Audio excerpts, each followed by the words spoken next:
Wow. So Apple, you have been really fucked.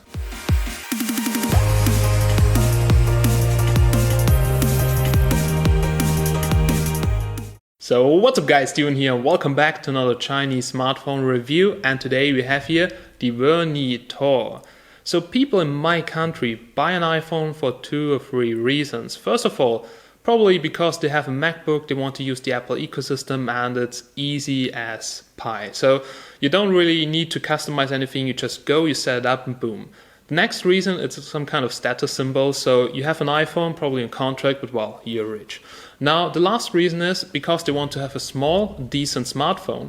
And the last months or years was actually dominated by Apple to have something small in your pants. Yeah, small in your pants. No, just joking. You have something small in your pants, it's not really heavy and it has decent performance.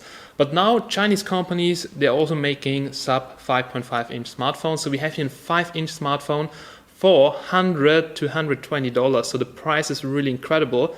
It runs Android 6 Marshmallow, it comes with an octa-core processor, 3GB of RAM, 16GB of ROM, a 2800 mAh battery which will get you easily through the day, and 720p display, a 30MP rear camera and a 5MP front-facing shooter. So that sounds pretty good on the paper, but how good is it really in reality? So I will leave you a link to that phone down below in the description, make sure you check it out if you're interested, and now I would say let's go and let's have a closer look at the smartphone. Alright guys, so the Vernee Thor comes in a cheap ass looking box, as you can see right over here. Has the basic specs on the C certification, so looks pretty okay. Now here on the inside you'll find the Uber discount code. If you need that, it's DFUber, but I guess it's some kind of standard promotion. And it comes with a user manual, pretty small and just very much the basics. So except of that, there's not really much more included. It also comes with a charger, and it says it's quick charging, 5 volts 2 amps, so quick charging. Yeah, it's a 10-watt adapter, but it only drains 6.5 watts from the power socket, so this phone only charges with around 0.8 to 1 amp. This is really not a lot, and the charging time is pretty slow, 3.5 to 4 hours. So absolutely no quick charging as they advertise, and it comes with a normal micro USB charging cable. Nothing special. But here we have now the smartphone, and for the price, not too bad at all. Here on the back side you can see it's a little bit rubberized and has this rubber feeling. It's a bit matte, so matte plastic. We have a fingerprint sensor on the back side, but it doesn't feel really comfortable and feels pretty cheap. We have here a single LED flash, and we have the rear camera which sticks a bit out with 13 megapixels. The front side, so it has 2.5D arc screen, which gives it a premium look, a nice feeling in your hand, and the display is looking very good. So we have vivid colors. It's not as nice like on the Yumi Emax because it has an AMOLED screen. This one here seems to be a normal LCD, but looks pretty okay. It's sharp, has nice colors, not the brightest one I've seen, so some Yumi phones have a brighter display, but still it's looking quite okay. Now the capacitive touch buttons at the bottom, they don't have any backlight, so it looks like there would be backlight, but no, that's just colored. At the top we have the 5MP Samsung front-facing camera, we have the sensors, and we have in the middle the earpiece, but there is no notification LED. 2.5D arc screen, so the curved glass on the edges, gives it a nice and premium feeling in my hand, so this feels pretty good. At the top we have as always a 3.5mm headphone jack. At the bottom we have a micro USB port and we have a microphone, and on the left side, sorry, the right side of the frame, we have the power button and here the volume rocker. Made out of plastic, but they are stiff and they feel quite okay to press. You can detach the back cover, just peel it off like this. Very flexible, by the way. Here on the inside you can see the non-removable battery, which should have 2800 mAh. It says here also 2800, minimum is 2700, and I think the battery life is really good. So around 7 to 8 hours in Geekbench, and yeah, it gets you easily through the day. Depends for sure on your use. It's dual SIM, as you can see, so here we have micro SIM, here we have a big SIM card slot. Well, also micro SD cards are supported, you have to slide them in here at the top. And yeah, this is the phone from the inside. Be sure not to destroy the speaker, this almost happened to me. Alright, so that's the phone from the outside, looks actually pretty decent. Now also the frame feels a bit like rubberized plastic. Not really rubber, but some kind of different type of plastic, you know, not that hard, cheap ass plastic. All in all, I think it's quite stable, it's handy, has a good performance and nice weight. So now I would say let's get directly started and let's check out how Android runs on this little baby. Alright guys, we're now here on the smartphone, let's check it out together and let's talk about it. So as you can see, Wi-Fi just reconnected, so I have Wi-Fi issues with the smartphone. It's sometimes dropping me out of Wi-Fi like my iPhone, I'm not really sure, but all my other phones are working great, but just the iPhone and this one here has pretty much the same issue that sometimes drops out of Wi-Fi, but could also be a problem of my setup, but also happens in the office at home.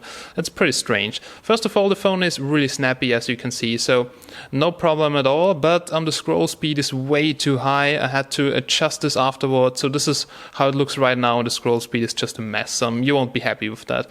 Okay, so let's go here to about the phone. As you can see, it runs Android 6 Marshmallow. This is real Marshmallow. And yeah, it's working pretty good. So what are the improvements? Well, security patches, different looking interface and some other stuff. But well, you have the latest version of Android, so why not? Regarding Wi-Fi, now the signal is pretty good. It finds a lot of other networks, but as you can see, sometimes it switches off Wi-Fi. It kicks me out of Wi-Fi, and this is a pretty shitty problem. I'm pretty sure this can be fixed by software. I'm pretty sure it's not an antenna problem because as you can see, the reception looks very good. So please, Vernee, if it's just a problem for me, get this fixed. We have the usual stuff, turbo download, Bluetooth, not a single problem at all. And yeah, the usual stuff here. We have also mirror vision here inside on the display. We have here storage and USB. So here you can see the internal storage. Yeah, still plenty of space. And 8 gigabytes. I've installed already some applications, so you'll end up with a little bit more than 10 gigabytes usable straight out of the box. We have here the battery, as I've told you, 7 to 8 hours in Geekbench, so the battery is pretty good. And here you can see the memory, so average memory use is 1.1 gigabyte out of 3, so you still have 1.8 gigabyte of free RAM. This is really a lot. So yeah, we have GPS, all the usual stuff there, and it's multi-language, so by default it came in Chinese with Baidu input. I had to switch that because I really hate the Baidu keyboard. So we are now here, we have the menu button, home button, back button. At the top we have the drop down for all the things. You can quickly check out here the LED flash. For a single one it's pretty strong, so nothing to worry about. I quickly want to show you the fingerprint scanner. Now it's here under security, and yeah, the fingerprint scanner is pretty shit. So here we have fingerprint, 3 fingerprints are set up. If I try to unlock my device, I really have to press hard against the fingerprint. Now first time didn't work, second time too. I feel the vibration, so usually it never works at the first time. And just because the plastic here pops a little bit up, you really have to press hard against the fingerprint, and also the fingerprint scanner is a bit crap. So forget fingerprint, and other users had no Wi-Fi issues, so I guess this is just a problem for me, but I can't confirm for sure. Okay, so let's go here to the menu. Yeah, you can see it came with just basic stock things pre-installed. The rest here is what I've pre-installed, so very, very clean. We can quickly switch here to the camera application. And yeah, the cameras now, yeah, they are okay. So the rear camera gets pretty decent shots if you have plenty of light. Front-facing camera, as you can see, a bit laggy, pretty zoomed in, so it's not wide angle, and yeah, for some random selfies it's okay, but if you really have high social media use, if you want to have great selfies, yeah, forget it, it's not so super nice. Here the usual stuff, so it's definitely 5 megapixel Samsung, but the lens is also crap. So let's switch here to the rear camera, and here on the rear camera we have 13 megapixels. Here you can see 13, 12, 9. If you also go here to full screen, so in 4 to 3 we have the same 13. So yeah, pictures from the rear camera, as you can see, they're quite decent, but sometimes the exposure's off, colors are looking a bit washed out. But what do you expect? The price is 100 or below.